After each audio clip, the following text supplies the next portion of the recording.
سلام. چند روز پیش یه جایی بودم، شنیدم که یه مادری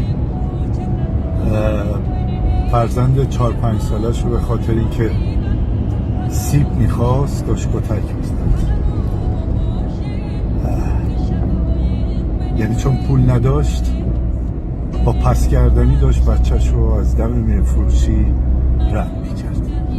یه نفر پیش قدم شد برای اینکه برای اون بچه یه سیب بگیره و مادر اون بچه در جواب گفت که نه، نگیرید، بچه‌م بد عادت میشه.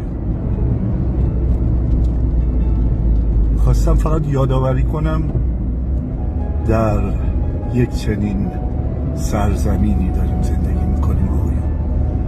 این مردم اگر اعتراض میکنن به خاطر وضعیت معاش، به خاطر وضعیت اقتصادی، حقشونه. و اگر شماها کتکشون بزنید به خاطر این وضعیت، اون وقت دیگه خیلی ناجوری میشه. یادتون